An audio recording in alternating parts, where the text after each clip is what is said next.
अगर आपसे क्वेश्चन कहता है सुपर प्रॉफिट मेथड यूज कीजिए, तो सुपर प्रॉफिट मेथड में गुडविल इज इक्वल टू, जब भी आप गुडविल निकालोगे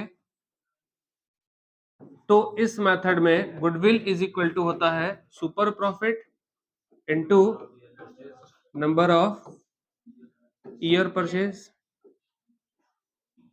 ध्यान रखना, कल भी आपको बोले थे कि नंबर ऑफ ईयर परचेज, ये जो नंबर ऑफ ईयर परचेज देख रहे हो ये जस्ट एक बेस है कि कितने सालों के बेस पर आपको कैलकुलेट करना, तो ये चीज आपको कभी भी क्वेश्चन में दिया हुआ रहेगा। अब हो सकता है कि सुपर प्रॉफिट क्वेश्चन में दिया है तो ठीक है, और अगर आपके क्वेश्चन में सुपर प्रॉफिट नहीं दिया हुआ है तो ये सुपर प्रॉफिट आपको कैलकुलेट करना पड़ सकता है। अब सुपर प्रॉफिट इट में भी अगर ना दिया रहे तो सुपर प्रॉफिट कैसे कैलकुलेट करोगे? तो सुपर प्रॉफिट का फॉर्मूला हम लोग पढ़ते थे average profit minus normal profit. Average profit को ही कुछ लोग कभी कभी एक्चुअल एवरेज प्रॉफिट भी बोलते हैं। तो आपके इलस्ट्रेशन में एक्चुअल एवरेज प्रॉफिट लिखे या फिर वो एवरेज प्रॉफिट लिखे, दोनों का मतलब सेम होता है, उसमें कोई कंफ्यूजन नहीं है। हाँ, तो super profit is equal to average profit और माइनस करोगे नॉर्मल प्रॉफिट। अब यहां यह ध्यान रखना है कि एवरेज प्रॉफिट निकालने के लिए हम इससे पहले वाले मेथड में, एवरेज प्रॉफिट मेथड में सीखे थे, तो एवरेज प्रॉफिट निकालने के लिए क्या करते थे आप कि टोटल प्रॉफिट को नंबर ऑफ ईयर से डिवाइड करते थे तो एवरेज प्रॉफिट निकलता था। और एवरेज प्रॉफिट निकालने के लिए फिर हम आपको दो तरीका सिखाए थे कि देखो, कभी कभी normal loss, abnormal loss, normal profit और एबनॉर्मल प्रॉफिट का एडजस्टमेंट उसके साथ हो सकता है। तो उसके लिए हम शॉर्टकट तरीका तुमको क्या सिखाया कि एबनॉर्मल वर्ड आ जाए तो पहले अपोजिट करना, एबनॉर्मल गेन है तो माइनस कर लेना, एबनॉर्मल लॉस है तो पहले प्लस कर लेना, और नॉर्मल आइटम होगा तो उसको सेम डायरेक्शन में चलना है। लॉस है तो जोड़ दो, प्रॉफिट है तो सॉरी लॉस है तो माइनस कर दो, प्रॉफिट है तो प्लस कर दो, सिंपल सिंपल चलोगे। तो एवरेज प्रॉफिट निकालने के लिए जितना भी एडजस्टमेंट हम कल वाले क्लास में सीखे, वो सारा एडजस्टमेंट इस मेथड में भी हो सकता है। इसलिए ये मत दिमाग में लगाइए कि नहीं है, सारा एडजस्टमेंट हो सकता है। तो एवरेज प्रॉफिट जैसे कल निकाले थे एज इट इज वैसे ही निकालोगे। तो एवरेज प्रॉफिट का कंसेप्ट फिलहाल अभी हम नहीं देख रहे। अगर आपको याद ना हो तो average profit is equal to, कल हम लोग पढ़े थे कि टोटल प्रॉफिट और डिवाइडेड बाई होता है आपका नंबर ऑफ ईयर्स। तो सेम वही फॉर्मूला पुट करोगे तो एवरेज प्रॉफिट निकल जाएगा। अब नॉर्मल प्रॉफिट है तो ठीक, नहीं है तो नॉर्मल प्रॉफिट भी निकालना पड़ सकता है। Normal profit is equal to होगा आपका कैपिटल एम्प्लॉयड कहो या कैपिटल कहो, एक ही चीज है। तो capital employed into rate of return या रेट बाय 100, जो भी बोल दो, रेट ऑफ रिटर्न कहो या रेट बाय 100 लिखो, जो लिखना लिखो, इज इक्वल टू ये आपका क्या निकल जाएगा, नॉर्मल प्रॉफिट। अब जरा सोचो कि एवरेज प्रॉफिट निकाल लिए और इस फॉर्मूला को पुट करके नॉर्मल प्रॉफिट निकाल ही लिए, तो दोनों को माइनस करोगे तो क्या निकलेगा, सुपर प्रॉफिट, और इसी सुपर प्रॉफिट के साथ नंबर ऑफ ईयर परचेज को मल्टीप्लाई करोगे तो क्या निकल जाएगा, गुडविल निकल जाएगा। तो ये मेरा गुडविल का प्रॉब्लम सॉल्व हो गया। अब कभी कभी क्वेश्चन में क्या होता है कि देखो, जो rate of interest, rate of return देख रहे हो, ये रेट ऑफ रिटर्न हर हाल में देगा। रेट ऑफ रिटर्न का मतलब होता है नॉर्मल रेट ऑफ रिटर्न, है ना, कैपिटल एम्प्लॉयड इनटू, यहां पे अगर आप इसको ऐसे नहीं लिखना चाहते तो आप लिख सकते हो यहां पर normal rate of return. Normal rate of return मतलब क्या होता है ना, कि ऐसा ही अगर कोई सिमिलर बिजनेस होता और उसमें हम पैसा लगाते तो जनरली उस बिजनेस से कितना रिटर्न हमको मिलता, उसी को हम बोलते हैं नॉर्मल रेट ऑफ रिटर्न। अगर आपका account state bank of India में ना होकर किसी और बैंक में भी हो, तो जनरली हम किसी भी बैंक में अकाउंट रखेंगे तो जनरली एक रेट ऑफ इंटरेस्ट है जो हमको नॉर्मल मिलेगा मिलेगा। अगर किसी में 5.25 मिल रहा है, किसी में 5.75 मिल रहा है, किसी में 5.65 मिल रहा है, लेकिन नॉर्मल रेट ऑफ रिटर्न क्या होगा कि एटलीस्ट 5% तो मिलना ही चाहिए भाई। तो नॉर्मल रेट ऑफ रिटर्न का मतलब ये नहीं होता कि हम एक्चुअल इतना ही मिलेगा। नॉर्मल रेट ऑफ रिटर्न का मतलब कि जिस भी कंपनी में मैंने अपना इन्वेस्टमेंट किया, एक नॉमिनल अमाउंट है जो हमको मिलेगा ही मिलेगा, उसी को हम लोग बोलते हैं नॉर्मल रेट ऑफ रिटर्न। तो कैपिटल लगाए थे 10 लाख, उम्मीद है कि 10% तो रिटर्न मिल ही जाएगा, मतलब मिलेगा कितना, 1 लाख। तो इसी को आप लोग क्या बोलते हो, नॉर्मल प्रॉफिट। देखो ना, नाम ही लिखा हुआ नॉर्मल प्रॉफिट, मतलब हम बहुत ज्यादा भी नहीं सोच रहे, बहुत कम भी नहीं सोच रहे, एक नॉर्मल प्रॉफिट हमको कितना मिल जाए, capital into rate is equal to normal profit. अब ये नॉर्मल रेट ऑफ रिटर्न हर हाल में आपके क्वेश्चन में जरूर रहेगा, लेकिन हो सकता है कि कभी कभी ये कैपिटल ना दिया रहे, तो कैपिटल कैलकुलेट करने के लिए आपको बहुत सारा फॉर्मूला यूज करना पड़ सकता है। एक्चुअल में ध्यान रखिएगा, कैपिटल बोल करके, कैपिटल का स्पेशली कैपिटल का कोई फॉर्मूला नहीं होता, लेकिन इस कैपिटल को हम 11 से लेकर 12 तक जितना भी बेसिक कंसेप्ट सीखे, उसके बेस पर हम कैपिटल को कैलकुलेट जरूर कर सकते हैं। कई बार आप देखिएगा, तो कैपिटल निकालने के लिए कैपिटल इज इक्वल टू आपसे कह देगा fixed assets plus current assets plus investment is equal to बोलेगा कैपिटल। बोले ये कौन फॉर्मूला हुआ, क्या कैपिटल कैलकुलेट करने के कोई फॉर्मूला है? नहीं, आपको सिर्फ याद रखना है कि कैपिटल कैलकुलेट करने के लिए हम कोई भी फॉर्मूला यूज नहीं करते, ये जस्ट एक कंसेप्ट है, बैलेंस शीट का कंसेप्ट रखिएगा हाथ में, और उसके बेस पर कैपिटल निकालने का कोई भी तरीका आप इस्तेमाल कर सकते हो। ये डिपेंड होगा कि हमारे क्वेश्चन में क्या दिया हुआ। जैसे आप सबको पता है, असेट्स हमेशा कैपिटल और लायबिलिटी के क्या होगा, इक्विवेलेंट होगा। कौन बोला? हम बोले, आप बोले, कौन बोला? अकाउंटिंग प्रिंसिपल पढ़े थे 11 क्लास में। अकाउंटिंग प्रिंसिपल में एक प्रिंसिपल था जो आपसे कहता था कि बिजनेस के किसी भी ट्रांजैक्शन का इंपैक्ट हमेशा डुअल होता है, और डुअल इंपैक्ट होने की वजह से ही बिजनेस का कैपिटल और उसका लायबिलिटी और उसके एसेट्स के क्या होगा, इक्विवेलेंट होगा। कौन बोला था? ऐसे प्रिंसिपल को हम बोलते थे डुअल एस्पेक्ट कंसेप्ट, ठीक है ना।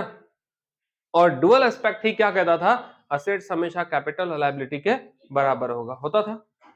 क्यों होता था? बोलने से बोल दिया, मान लिए। बैलेंस शीट है, ये आपका कैपिटल है और लायबिलिटीज है, और ये आपका क्या है, असेट्स है।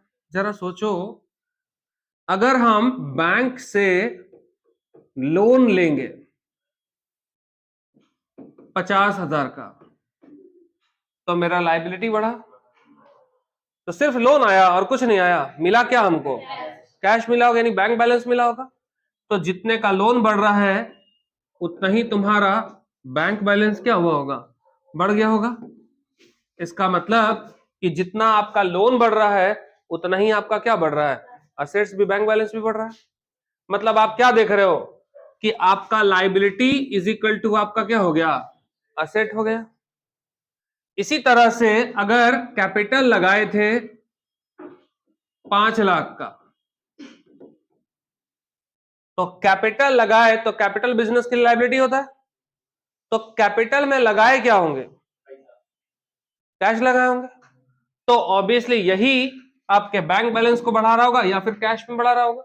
मान लीजिए हम कैश इसको अलग से सेपरेट कर लेते हैं, तो फिर आप देखोगे तो आपका बैलेंस शीट फिर से क्या हो रहा है, बराबर। मतलब ये क्या दिखा रहा है कि असेट्स इज इक्वल टू क्या होता है, हम आपको असेट्स मतलब कैश इज इक्वल टू क्या दिखाया, कैपिटल, यानी जितना कैपिटल होगा उतना ही क्या होगा, असेट्स। मतलब जस्ट हम तुमको ये समझाने की कोशिश कर रहे हैं कि यदि आपके किसी क्वेश्चन में गलती से अगर आपके असेट्स का प्राइस कैपिटल का प्राइस नहीं लिखा रहे, तो आप जस्ट एक क्या करोगे, बैलेंस शीट का कंसेप्ट लगाना, और आप असेट्स इज इक्वल टू निकाल सकते हो, लायबिलिटी भी निकाल सकते हो, कैपिटल भी निकाल सकते हो, जो बोले निकाल देंगे। फिलहाल मेरे क्वेश्चन में मेरा जरूरत क्या है, यहाँ पे कैपिटल निकालना है ना, तो कैपिटल इज इक्वल टू आप क्या कर सकते हो, तो अगर हम इस कंसेप्ट को फोकस करेंगे तो देखो कैपिटल इज इक्वल टू क्या लिखा जा सकता था, capital is equal to assets हो सकता है। यानी किसी क्वेश्चन में क्या होगा कि अगर सिर्फ डुअल एस्पेक्ट को फॉलो करोगे तो आपको निकालना है कैपिटल, तो कैपिटल इज इक्वल टू क्या हो सकता है, assets minus liability is equal to capital. तो कैपिटल का एक फॉर्मूला हो गया। हो सकता है कि अगर लाइबिलिटी ना हो, लाइबिलिटी नहीं है, तो तुम्हारा असेट्स इज इक्वल टू ही क्या हो जाएगा, कैपिटल हो जाएगा। यानी जितना असेट है उसके बराबर ही क्या कहलाएगा, कैपिटल। मान लीजिए कि ये लाइबिलिटी ही नहीं है, तो अगर 5,50,000 का असेट है, 5,50,000 का असेट्स है, लाइबिलिटी 0 है, तो ऑब्वियसली कैपिटल भी क्या होगा, 5,50,000 का ही हो जाएगा। इसका मतलब कि कैपिटल इज इक्वल टू एक फॉर्मूला लगाया जा सकता था, क्या, assets is equal to capital. Liability कब, जब एब्सेंस लाइबिलिटी 0 है, तो उस समय कैपिटल असेट्स को ही बोल सकते हो कैपिटल। तो ध्यान रखिएगा, कैपिटल का मतलब असेट माइनस लाइबिलिटी भी हो सकता है, और कभी कभी टोटल असेट्स को जोड़ दोगे तब भी वो क्या कहलाएगा, कैपिटल ही कहलाएगा, अगर क्वेश्चन में लाइबिलिटी 0 है तब। यानी किसी भी तरह से बस आपको आपके दिमाग में इस चीज को बसा के रखना है कि कैपिटल का स्पेशली कोई फॉर्मूला नहीं होता है। पूरा क्वेश्चन पढ़ लिए, एक भी लाइबिलिटी नहीं दिया हुआ है। Land, building, plant, machine, cash, bank, debtor, stock, यही सब दिया हुआ, लाइबिलिटी है ही नहीं।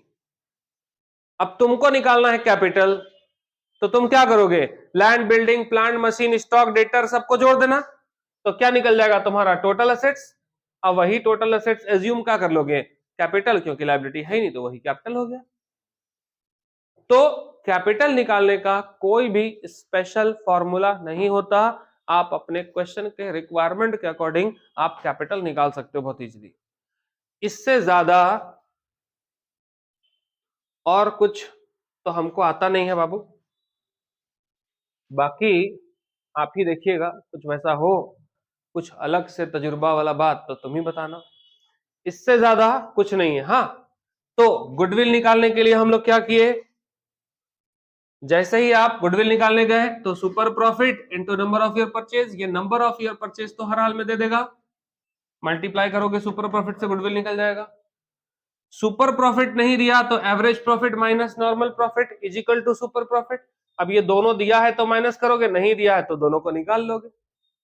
एवरेज प्रॉफिट नहीं दिया तो total profit by number of year, कल वाला, तो एवरेज प्रॉफिट निकलेगा।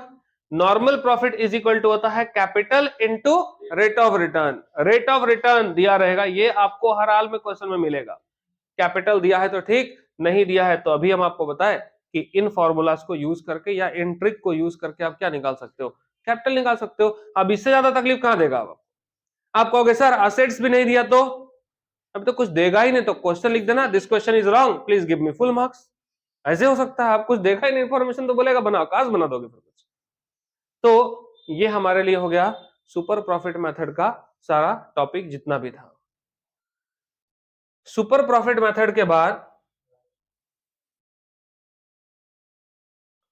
Capitalisation method.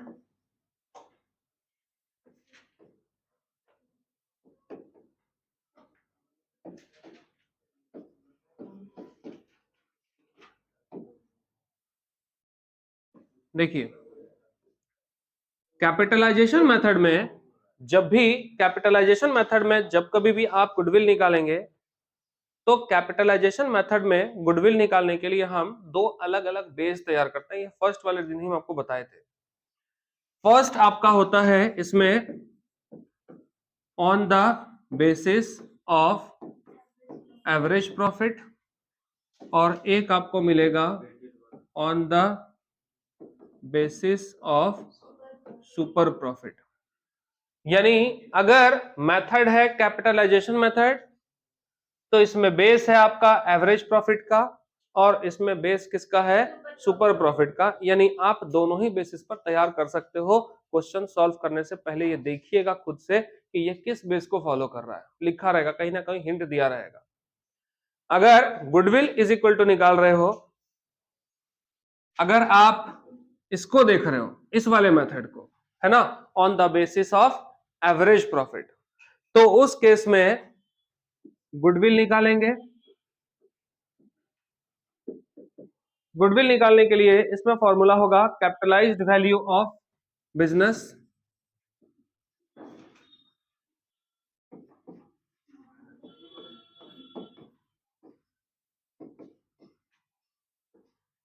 Capitalised value of business में से माइनस करोगे actual capital employed.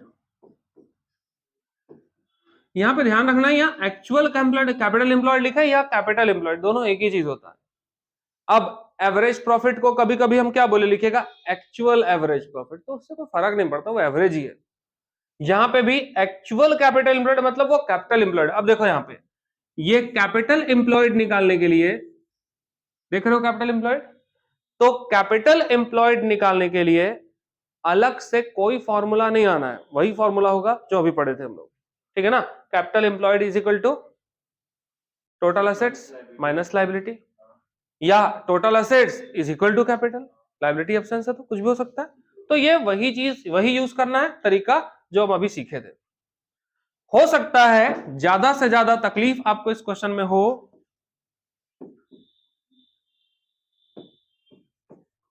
Capitalised value of business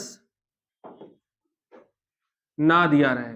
suppose करो कि इट में बी, अगर ये अब्सेंट है तो उस केस में क्या करोगे, ये क्वेश्चन देखो, गुडविल कौन सी बेसिस पे निकाल रहे हैं, एवरेज प्रॉफिट के बेस पर हम कैपिटलाइजेशन मेथड निकालना चाह रहे हैं। तो क्या करोगे इस केस में, एवरेज प्रॉफिट उल्टा करोगे, इसमें एवरेज प्रॉफिट को मल्टीप्लाई करोगे 100 by normal rate of return, उल्टा कर देना। हाँ, एवरेज प्रॉफिट इंटू 100 और बाई जो तुम्हारा रेट ऑफ रिटर्न होगा, तो उससे आप डिवाइड कर लोगे उल्टा। जैसे 10% है ना, जस्ट आप बोल सकते हो उसको रेसिप्रोकल करना है। जैसे 10% तो 100/10 कर लो, 20% है तो 20/100 नहीं, 100/20 रेसिप्रोकल कर लेना, ताकि तुम फुल वैल्यू निकाल सको। हम लोग पढ़े थे फुल वैल्यू निकालने के लिए क्या करते हैं, रेसिप्रोकल करते हैं। तो रेसिप्रोकल करने का ही सिस्टम जो यहाँ को फॉर्मूला बनाकर डाल दिया गया। तो इस मेथड में अब देखो, जब कैपिटलाइज्ड वैल्यू निकल ही गया और ये कैपिटल तो तुमको पता ही है कैसे निकालना है, बस दोनों को माइनस कर लोगे तो तुम्हारा क्या निकल जाएगा, गुडविल।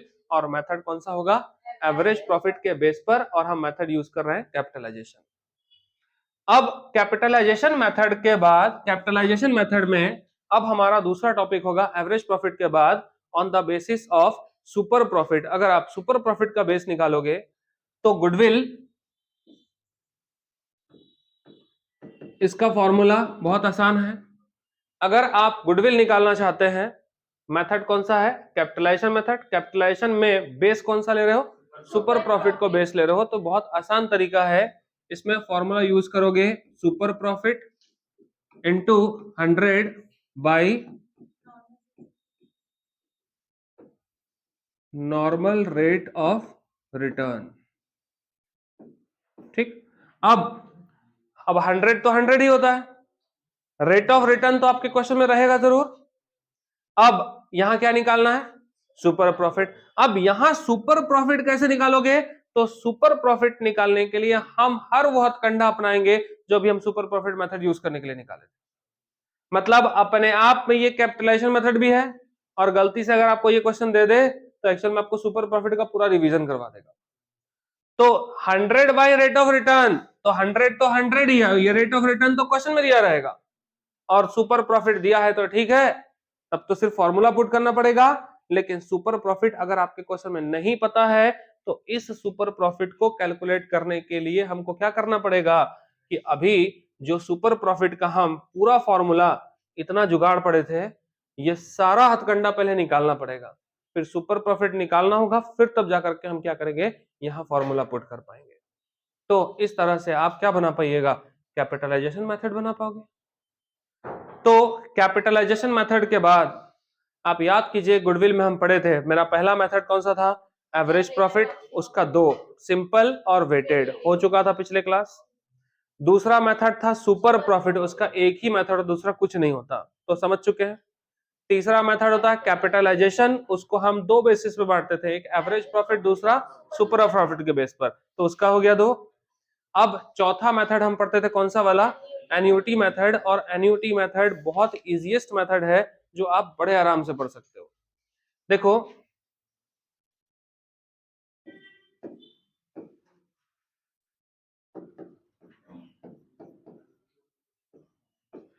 एन्युटी मेथड में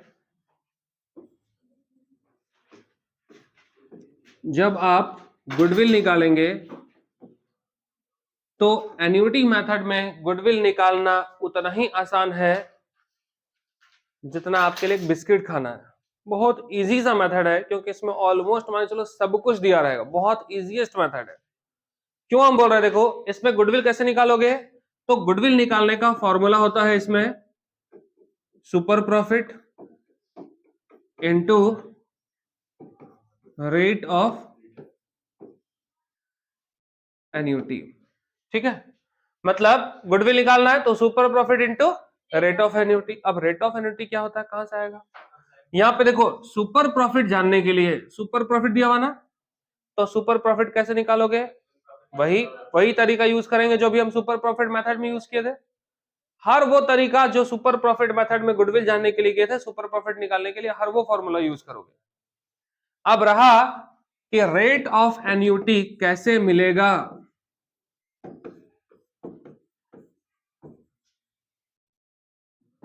रेट ऑफ एन्युटी हो सकता है कि रेट ऑफ एन्युटी जब भी पढ़ोगे तो एन्युटी का एक टेबल आता है उसमें मिल जाए, है ना, या तो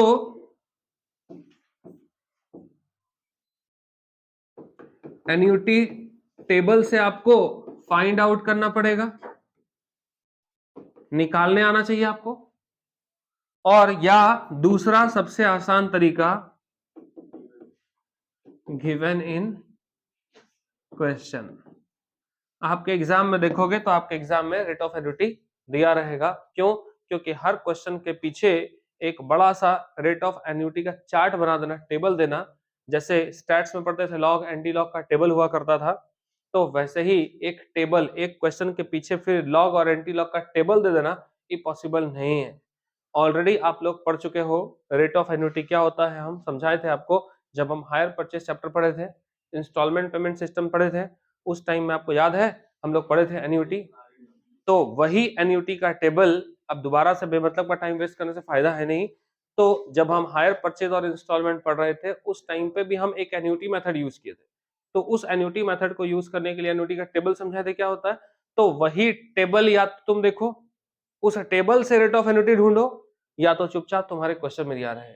एग्जाम के पॉइंट ऑफ व्यू से देखेंगे अगर आप, तो आपके एग्जाम में ये रेट ऑफ एन्युटी हमेशा आपके क्वेश्चन में दिया रहेगा, क्योंकि हर बार हर क्वेश्चन के पीछे एक चार्ट बना देना पॉसिबल नहीं कि बड़ा सा चार्ट बना दे, तो इसलिए ये क्वेश्चन में आपको दे देगा। तो रेट ऑफ एन्युटी जब दे ही दिया तो सुपर प्रॉफिट से चुपचाप मल्टीप्लाई करो ना, तो गुडविल तो निकल ही जाएगा। तो दिक्कत कहां हुआ बताओ, ठीक।